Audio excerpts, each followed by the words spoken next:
বাড়িটা চাওয়ার উদ্দেশ্য কি, মামুন এটা ওর একটা ওর মামুনের কাছ থেকে যাতে সরে যায়, এই কারণে একটা প্লাস পয়েন্ট রাখছিল মামুনি। কেন কইছে, হ্যাঁ তুই আমার মা দেখতে পারস না, ভাই দেখতে পারস না, বাপ দেখতে পারস না, কাউরে দেখতে পারস না, খাবার দাওয়া দিতে চাস না, তোর বিয়ে করলে এরপর দিন তো আমার বাপ মারে দেখতে পারবি না, তাহলে তুই আমার ঢাকা শহর একটা 10তলা বাড়ি কিনে দে, তাহলে ওই বাড়ির ভাড়া উড়ায় আমার বাপ মা খাইব, আর তোর আমি কেতকুলির তলে লইলে আঁকু, এখনই আডে কেতকুলির তলে লইয়া, তা কেতকুলির তলে লইলে তোর আঁকু, আমার এই বাড়িটা করে দিল, এক দাদা বাড়ি রেজিস্ট্রি করে দিবি, এক দাদা তোর রেজিস্ট্রি করবো, আচ্ছা দিমু আচ্ছা দিমু করতে করতে কখন দিবি, জন্মদিনে দিব, দেয়নি, পরে দিব দেয়নি, এরপরে দিব দেয়নি, তখন মামুন কি করছে, রাগ হয়ে যাইব গা, ওর বন্ধুরা দুইটা আইসে, ওই খবর দিছে আমার কাপড় ছুটি নিয়ে যা, আমরা চলে যাবো।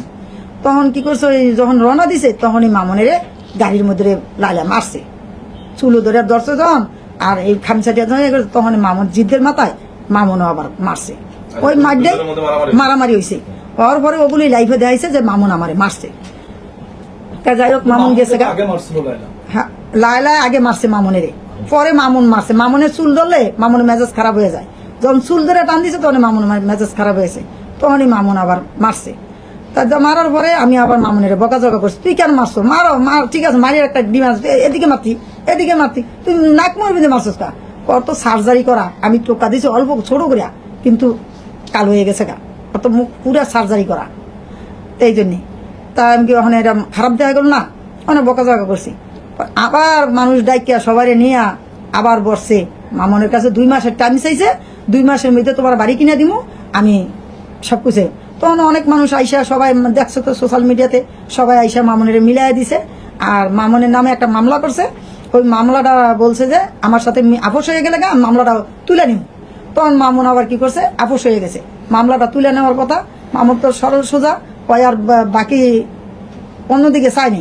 তখন লাইলারে জিজ্ঞেস করছে যে লাইলা মামলা উড়াইছ, হ্যাঁ মামলা উড়ে আড়াইছি। রকিব কেরা নামে একটা ছেলে আছে, মামুনের আগে খুব ভালো ক্লোজ বন্ধু ছিল, আমার বাসায় কিন্তু ওরে রাখছি, খাওয়াইছি, ওর পাও ভেঙে গেছে, আমি ওরে সেবা বন্ধ করছি, মায়ের মতন করছি। আজকে হেই ছেলে ওর সাথে আপ মিলাইছে, মিলাই মামুনের থেকে 5,000 টাকাও নিছে যে মামলা উড়াই নেব। ওই মামলা ওরা উড়ায় নেই, ওই টাকা দিয়ে মামলা আরো চালায় নিছে, মামুন জানে না। এখন হঠাৎ করে জানতেছে মামুনের ওয়ারেন্ট আইছে, তখন আমার এই মেয়ের ধরছে, ধরে এরা ওয়ারেন্ট জামিন করছে, এই জামিনটাও বাতিল করতে চাইছে, বহু চেষ্টা করছে বাতিল করার লিগা, কিন্তু পারে নাই মেয়ের লিগা, আর আমাদের কিছু ছেলে আছে, ছেলেদের কারণে পারে নাই, তো ইয়ে করছে, তা তো জামিন হয়ে গেছে, বুক ফুলে চলতেছে। এখন ও গেছে সিটাং একটা প্রোগ্রামে গেছে, আসার সময় ওই গত 4 দিন মিলে আবার এই মামলাটা করছে দর্শনের। 3 বছর যখন থাকতে পারছে, হাসমকা দর্শন করে নাই, ও কালকে মামলা করছে, এই মামলা জামিন হয়ে গেছে দিকে আজকে দর্শন করে লাইছে। আর ছেলে দর্শন করলো, মেয়ে কি রাজি ছিল না? আমি যদি কারোর সাথে রাজি না থাকি, আমার কি আরেকজনে নিতে পারবো? কখনো পারবো না। একটা মেয়ে সমান সমান অধিকার থাকতে হয়। আমিও রাজি আছি, একটা ছেলেও রাজি আছে, তখন এই জায়গায় মিলন হয়।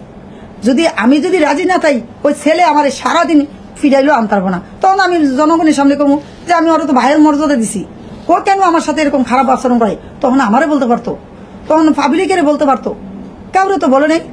আজকে মামুনের নামে একের পর এক মামলা দিতে আছে, মিথ্যা মামলাগুলা দিতে আছে, দিয়া হরানি কথা আছে।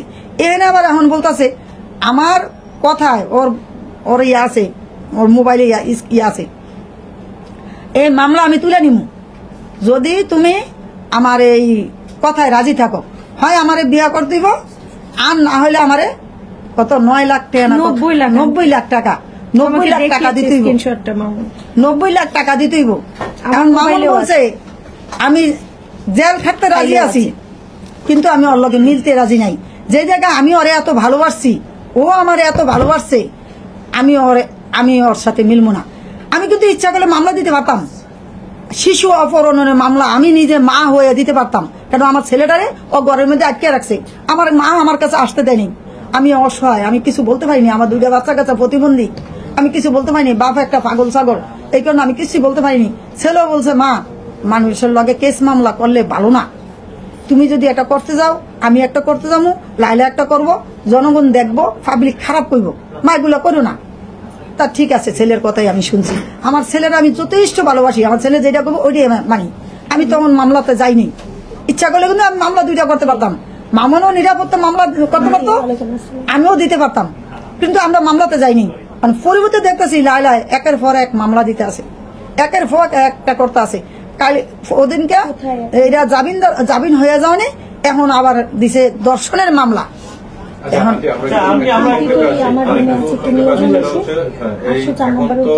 জামিন আবেদন নামঞ্জুর করেছে, কারাগারে পাঠাইছে।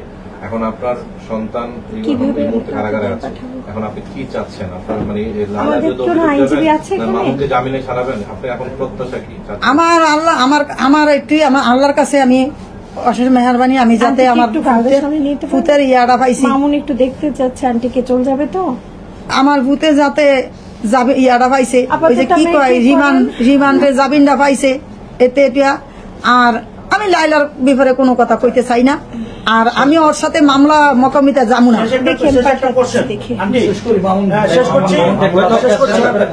শেষ একটা কোশ্চেন, মামুন এই মুহূর্তে জেল হাজতে যাচ্ছে, আপনার 2টা ছেলে মেয়ে বা প্রতিবন্ধী, আপনার স্বামীও মানসিক, আপনারা সবাই নিয়ে মামুনের যাওয়াটা মানে সব মিলিয়ে আপনার ঈদটা কেমন কাটবে?